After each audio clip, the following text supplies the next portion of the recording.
अन्ना राम हारण जाट। मैं एक सामान्य किसान होने के नाते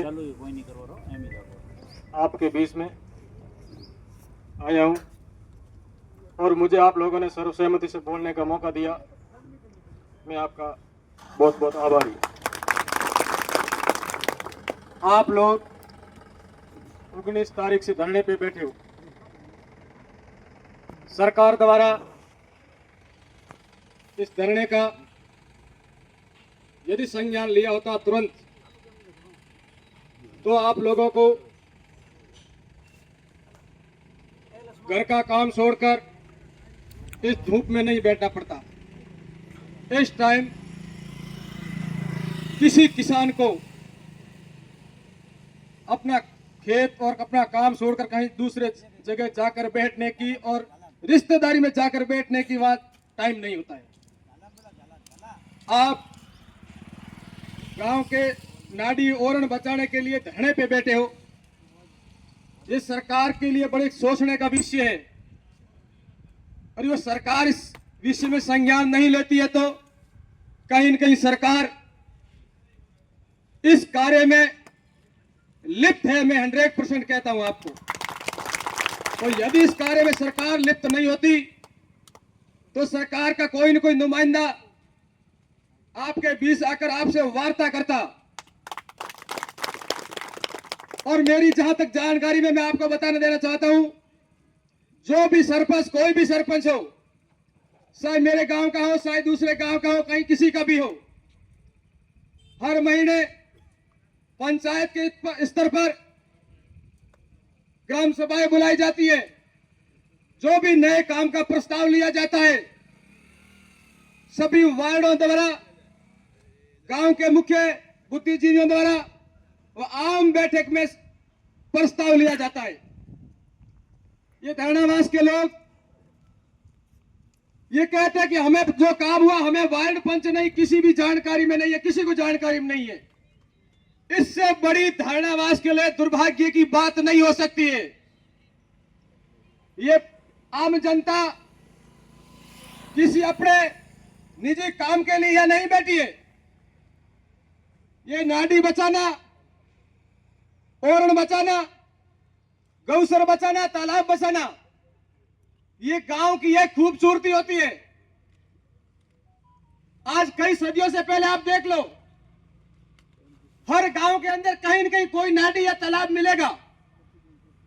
आपने ये नहीं सोचा ये किसने बनाया। ये रियासतकालीन के टाइम में राजा महाराजाओं द्वारा बनाया गया ताकि मेरे इस गांव की पब्लिक इस गांव को छोड़कर कहीं दूसरे गांव में न चली जाए। एक तो उनको रोजगार मिलता था, दूसरा वहां उसके लिए पानी की व्यवस्था हो जाती थी और जहां पानी मिलता है वहां पब्लिक रहती है, बड़े आराम से रहती है और पब्लिक के साथ साथ पशु पक्षी भी वहां रहते हैं। पर आज के जनप्रतिनिधियों में ये सिर्फ उसके उल्टा चल रहा है।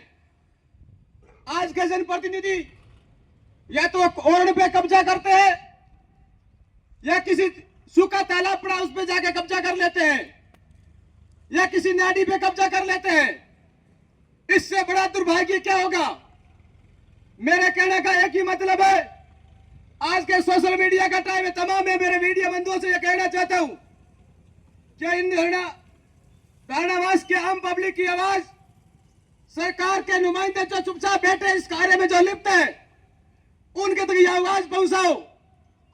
ये जनता जो बैठी है अपने स्वार्थ के लिए नहीं बैठी है, अपने गांव के सौंदर्य के लिए बैठी है। शर्म तो उस आदमी को, सरपंच को आनी चाहिए थी। शायद किसी वर्ग धर्म जाति का से मुझे कोई लेना नहीं है। यह तो कोई जाति धर्म की बात है, वहां सिर्फ नाडी गौसर ओरण बचाने की बात है। मेरे कहने का एक ही मतलब है, तमाम ईटाधार ग्रामवासियों को एकजुट होते हैं इस बात को आपको उठानी चाहिए ताकि ये जल्दी से जल्दी इस धरनावास के ग्रामवासियों को न्याय मिल सके। रही बात, जब तक अपनी गांव की फूट रहेगी तो अपने को न्याय कोई नहीं दिला पाएगा। मेरा कहने का मतलब है कि आज के युवा सभी जागरूक हो। सोशल मीडिया का टाइम है और चुपचाप ग्राम पंचायत में काम हो जाता है। बड़े शर्म की बात है। आपको ये मेरी बात कड़वी लगती होगी, पर सच कहने में नहीं रुकता हूं, चाहे कोई भी कितना भी बड़ा तरसिंह क्यों नहीं हो। कहने का एक ही मतलब है, आप पूरे दिन मोबाइल टलटोलते हो। अरे युवा, पहले ये देखो अपने गांव में विकास के लिए क्या हो रहा है, सरपंच क्या करवा रहा है। वार्ड पंच में एक श्रेणी होती है जो जनता द्वारा सुना जाता है, उसके ऊपर भी जनता का भार होता है। साहब कितने भी 100, 200, 300 वोटर का हो, वो भी उस जनता का चुना हुआ जनप्रतिनिधि, उसका भी दायित्व बनता है। यदि उसको नहीं पूछा जाता है तो उस वार्ड पंच के साथ भी उस सरपंच द्वारा खिलवाड़ किया जाता है, उसको भी उसके वार्ड पंच के पक्ष में इसको आवाज उठानी चाहिए। आपको मेरे कहना का एक ही मतलब है कि यदि ओरण नहीं बचेगी तो गांवों की गौसर कहां रहेगी, ये नाडियां कहां रहेगी, ये तालाब कहां रहेगी, ओरण कहां रहेगी। जो ये फर्जी गलत तरीके से धन इकट्ठा करने में लगे हुए हैं, उनको ये नहीं पड़ी है कि गांव का सौंदर्य कैसा होता है। यदि ये होता ना तो नाडी या ओरण पे ये तो तालाब में तारबंदी नहीं करते। मैं तो ये कहना चाहता हूं, उस सरपंच साहब को ये विचार करना चाहिए था कि इतना धन एकत्र करके लेके कहां जाना है। अरे यहाँ आए तो यहाँ का यहीं धरा रह जाएगा। कम से कम यदि काम आप गांव के विकास का यदि करते हो तो सही उपयोग करो। काम करवाने वाली जगह बहुत होती है, यदि जगह नहीं है तो मेरा कहने का मतलब है इस प्रकार से अवैध कब्जा न करें। काम काम के हिसाब से होता रहेगा, पर नाडी पे कब्जा करना, जब मैंने ये पोस्टर पर देखा कि नाडी बचाओ, तो नाडी कौन लेके जा रहा है, जबर सिंह जी पूछा क्या मामला है, पूरी बात बताई कि नाडी पे कब्जा हो गया, सरपंच साहब वहां विकास करवाए, तारबंदी कर दी, तो पानी गौओं के पीने के लिए कुछ नहीं, कब्जा हो गया। बड़े शर्म की बात है, अपन लोगों ने हिंदू धर्म का ठेका लेकर आए, हिंदू तो हिंदू करते हैं। अरे तुम लोग गायों के पीने की पानी पर कब्जा कर लिया हो और तुम कहते हो कि हम हिंदू है। बड़े शर्म की बात, शर्म आनी चाहिए। या तो अपन लोग गौसर में जाके कब्जा करते हैं, या ओरण पे कब्जा कर लेते हैं, या नाडी पे कब्जा कर लेते हैं, या तालाब पे कब्जा कर लेते हैं, तो ये गाय कहां जाएगी। ये उनको विचार शर्म आनी चाहिए इस बात कर। राम राम साहब, क्यों ज्यादा तो मुझे इस बात में जानकारी नहीं है।